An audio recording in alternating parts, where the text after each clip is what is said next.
This is Umar Ahmed for IFL TV in association with MTK Global. With me today, I've just got the new British champion and also Ben Davison. Come to you first, Lee. How does it feel, mate? It feels good. It would be better if I could go see my friends and go to Raglan Road and sing a few songs and stuff. But yeah, it's good. It's childhood dream that's been achieved, long time in the making. Thanks for everyone that's helped me get here. Thanks for Ben as well. But yeah, it felt like a weight's been lifted off my shoulders a bit. A box has been ticked and a lot of doors been opened. How many times have you watched it back? Quite a few. I get tagged in it every 10 minutes. The stoppage anyway. But I've watched the whole fight back a few times. Still plenty of adjustments to be made. Things I've been working on that I was watching, thinking, I did that a bit wrong. I shouldn't have, and I've been working on it. But like I said, I've only been with Ben for 8 weeks, so still the adjustments are still being made. Lee, have you got your TV on? I can hear your telly. Yeah, should I turn it down? Yeah, please. Ben, in the meanwhile, how much of a proud moment was that for yourself as well? Yeah, just obviously very, very chuffed for Lee. Like he said, it's something he's worked for since 11 years old. So,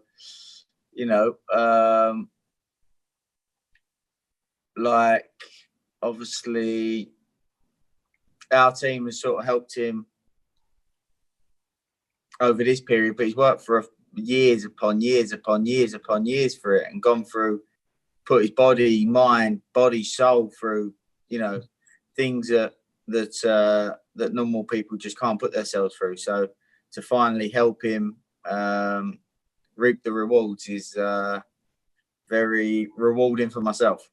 Of course, Lee had a tough start to the fight. Reece started stronger, really. What did you make of the first few opening rounds, Ben? Yeah, do you know what? I always said I knew the first few rounds was going to be tough. I knew that if Reece was going to have success, that's where most of his success was going to come from. I believe and I've said this all the way through. I said this before the fight, straight after the fight, and I still say it now, that I believe that Reece is above British level. He just come up against the wrong person for his opportunity in this moment. I've contacted Reece and sent him a message and spoke to him and that, just to say that, look, he shouldn't any of his aspirations should not be knocked, because I believe that he will go on to eventually achieve what he unfortunately failed to do in his first attempt on Saturday. Definitely. How did you assess the start of the fight? How did I? Yeah. To be honest, mate, like we said, we knew that he would come out, start pretty quick. Like he wants to make a name for himself. He wants to show how good he is. He wants to show himself. He wants to get that reassurance himself that he deserves to be in this. So obviously he was going to come in and try establish himself straight away. For me, in my head, I just thought right, he was throwing big shots. I was thinking Ben's words in my head. Thanks, son. Yeah, wicked. Block them, miss that, because it's a 12-round fight, and putting them kind of shots in. And I was staying in the lower gears, sticking him on the job, making him work. He had to work hard to stay in there with me. And if he didn't work hard, I'd have put some bigger shots on him and force him to work. So it was all about sticking to the plan. It's a 12-round fight. Make him load up. Make him breathe. Make him suck up that oxygen as he was after 3 rounds. He was really breathing before I even put any massive shots together. Was it hard to stay composed? Because I could hear Ben on the telly saying, "Be efficient, be efficient." Obviously, you were clearly hurting him. Was it difficult to stay composed? No, because it's all experience, and I knew 4th round hurting him. I put a few together, put him down, and I thought he's either not going to finish the round, but I've got to expect him to be here in 4 rounds time. So I'm not going to go mad. It's experience. I've been here before. You've got to always save something, and you can't put 100% power in until you know for a fact them shots are going to land and connect, like the stoppage. So I'd never put everything into every shot. So I put some in, yeah, but I always had loads left. But the 4th round, he was hurt, but he was still pretty fresh. And also as well with the composure thing, Ben had me sparring a light welterweight, a few weeks before that. I don't know if anyone knows, but he had him spawn a light welterweight, coming to take He's a men off. welterweight. Oh, a welterweight, sorry. And it was like someone whispered in his ear before we sparred that I'd done something very horrible to him. And he come at me for 6 rounds trying to kill me, possessed. And I kept my composure. I did all the things I was practicing on, staying calm, getting my own shots off. And on fight night, the little bits of pressure I was under was nothing compared to the pressure I had in the preparation. And that's thanks to Ben for putting me through that, which made that easier on the night. Did you feel like the stoppage was going to come, Ben? At what point did you feel like Lee was going to get the stoppage? Do you know what? There was a lot of opportunities. There was something that Reece does. Like sometimes Reece will start his attacks from too far out, and his transitions through distance aren't fantastic. So that was basically our plan the whole way through, to catch Reece coming in. There was a few opportunities that went missing that Lee could have done, but like Lee's saying, it's a 12-round fight, and you're finding your timing, reading the other opponent's pattern, and saying that about being efficient. There was just a few times where it's something that Lee got a telling off in the corner for, actually. Like, Reece was exerting a lot of energy by loading up on the shots, but a couple of times Lee let him take his moment to take his rest after that. If someone's going to load up, don't allow them time to rest. You hit that heavy bag for 1 minute as hard as you can, but as soon as you finish, someone makes you work, consistently work, so you don't get your rest, you'll tire very quickly. And I knew that the moment Lee added that into his game, he'd start getting not free shots off, but clearer opportunities to let his hands go. And I don't know if I said it all, but Lee can punch. and then it was just about him disguising his power, not loading up on everything, varying the power, touching him, disguising it, setting it up. And he did that and got the job done. I guess now that British title is banked, which is a massive moment for you, Lee, especially at the age you're at, you know, people don't normally win the British title that late. So I guess now the big question is, how far can Lee go, Ben? How much more is there to Lee? I think it's about, for me, it depends on the opportunities that come now, because like, if nothing presents itself, like, it can be a bit, as amazing as it is for him to win the British title, I know that he'll want to go on and push and test himself at the next level. Jazz and Kid Galahad are obviously boxing for a world title. And he's got a story there with both of them. He's spent years upon years upon years in the gym with Kid Galahad, and obviously already boxed Jazza. I know while they're waiting for that fight to happen, I know there's a fantastic story there again with Gav McDonnell when Lee was, 11-0 when you boxed for the British title the first time. And potentially, he has the potential to have the opportunity to rewrite both of his losses on his way to a world title. And that what an amazing story that would be. That would be some story. Lee, does that sound good to you? It sounds very good. It's fairy tale shit. But no, I'm confident with Ben in my corner. I know exactly what I know he would come up with a plan, and I know exactly when that fight presents itself what I'll have to be doing and practicing, and I'm confident in getting the job done. Obviously, your first fight with Ben, as you prepare for another camp whenever your next date is, and another one, how much more do you think you're going to improve under Ben? Massively. It's more knowing what I shouldn't be doing and practicing what I should be doing, as opposed to just getting fit and strong and conditioned and going in there thinking I'm too good or I'm good enough to win.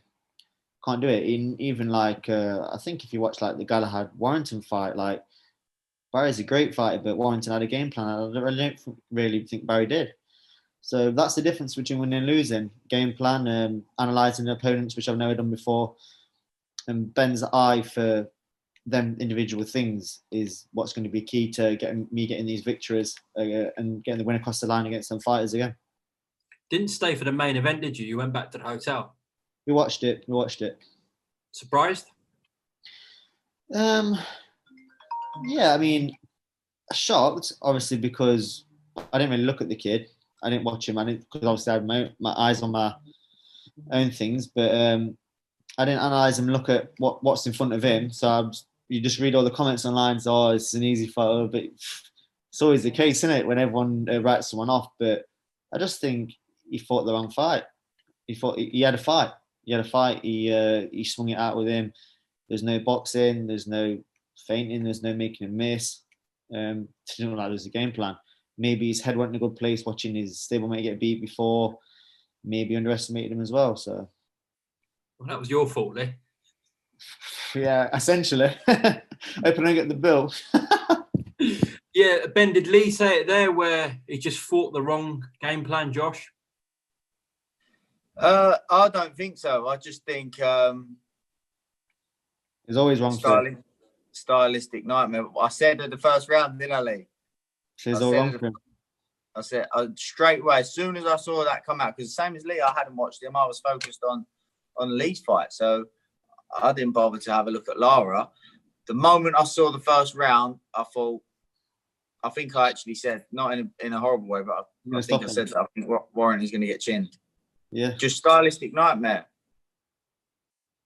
Like, Warrington's best asset is his volume. When you've got a heavy-handed slugger stood in front of you, you can take a the shot. volume is gone. If you still go with that and try and use high volume, you're there to be clipped. And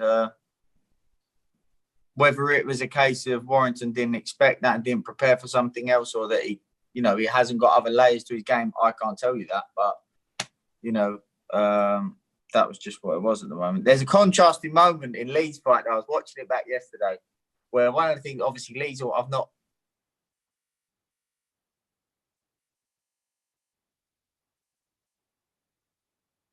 Going into it, I think people thought that I was making up how hard he could hit, but the difference is, before he was stopping people and not punching through the target. So, and there's a contrasting moment when he gets the first knockdown where he'd already hurt Reese. Reese backed off, and then he threw a 1-2, head straight in the centre, didn't commit through the shot. He actually took one back and then pressed forward. The next one, he took his head straight across the line, boom. And that was what really, then obviously he landed an uppercut after that before Reese went down. But the difference, when he punches through the target, like, it's beyond world level power. It's elite world level power. And he's in for a shout in any fight when you can punch out. When are you going to be back in the gym, Lee? Very soon, either the end of this week or then the next. Not a lot else to do, mate. Not a lot else to do. And, no, I can't go celebrate with my mates. I can't really go in there for some good food. I got a few takeouts and that, but how many takeouts can you have before you just start feeling a bit crap? And you know what I mean? That's right. So why not push on? I'm 32. I don't need to be. I'm not out of drink. I'm not going to have a drink. I'm going to wait till I've won something bigger to celebrate. I think the age I'm at now, I can't afford to go pat myself on the back and go AWOL. So I'm back in the gym soon. Obviously, I'm going to spend a week or maybe two because I've got kids and didn't really see them much. Obviously, going down Essex a lot. I spent a lot of last year, went on camp, nipped out there to see Kel when he was training, and spent a lot of time training for this before that. So I see my kids, spend a bit of time with my kids, I think, and then back down Essex and get back on it. And it's going to be good to be around the lads because they're all fighting. So Josh is fighting soon. Could go out there and that'll be good. Lee's fighting. Shabazz is first up out of our lot, I think. So I'm just going to go back down and get cracking. Keep working on the things I've been working on and the adjustments and the improvements. Got some mates out this weekend as well. Friday night, got Brad in Bolton. I think I might even be allowed to go up for that. Get my test done. Now spoke to Lee Eaton. Then Saturday, I've got Jordan Gill on your bill. You're there already. So, it's exciting. And I hope we can just keep this winning run between all my mates. It's going to be good. Little girl, fan of the British title? Yeah, she loves it. She's buzzing. She's got my back, so much. Like, I had an accident in my car the other week in the snow before the fight. I think 3 weeks before.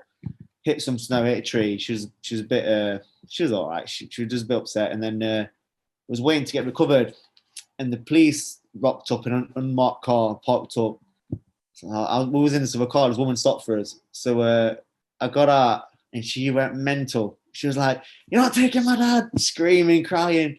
Like, she thought they was going to take me away. Like, she has got my back. It's unreal. Got a video of her mum telling her that I won the fight, and she just broke down. It's good to have. Oh, you got to send me that. Send me that. I'll show you it. Like, she was like, "Oh, he won!" Like, she was like, it was brilliant. Brilliant. Well, listen, enjoy your last couple of delivery orders before you're back in the gym. You definitely deserve it. Lee, Ben, thank you for your time. Congratulations again on the weekend, and we look forward to a big future, hopefully, for Lee. All right. Thanks, guys. Thanks. See you in a bit. See you in a bit.